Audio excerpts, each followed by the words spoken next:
पाथर्डीतलंच नाही तर पूर्ण राज्यासाठी आणि पूर्ण देशासाठी महत्त्वाचं असलेलं चैतन्य कात्रिनाथ मंदिर याची सालाबादप्रमाणे आता आपली यात्रा आहे. या यात्रेचं नियोजन करण्यासाठी आज सर्व संबंधित विभागांच्या सोबत आणि देवस्थान आणि ग्रामपंचायत यांच्यासोबत आपण आज बैठक घेतलेली आहे.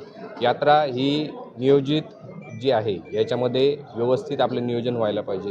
येणारे जे भाविक आहेत या भाविकांची कुठल्याही प्रकारे गैरसोय या ठिकाणी होऊ नये याच्यासाठीचं आजचं नियोजन होतं.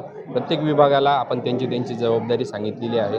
देवस्थानच्या प्रत्येक विभागाकडून काय अपेक्षा आहेत, त्यांनी काय कुठली कामं करायची तसेच प्रत्येक विभागाचे देवस्थानकडून काय अपेक्षा आहेत, देवस्थाननी कुठल्या प्रकारची तयारी केली पाहिजे येणाऱ्या भाविकांची याच्यासाठीची देखील आजच्या नियोजनामध्ये आपण पूर्ण चर्चा केलेली आहे. आणि मला खात्री आहे सालाबादप्रमाणे मागच्या वर्षी देखील आपली यात्रा ही ज्याप्रमाणे आपण नियोजन केलं होतं त्या पद्धतीने सुरळीतपणे पार पाडलेली आहे. भाविकांना जास्त कुठलाही त्रास झालेला नाही. तशीच यावर्षीची देखील आपली यात्रा सुरळीत होईल अशी मला आशा आहे.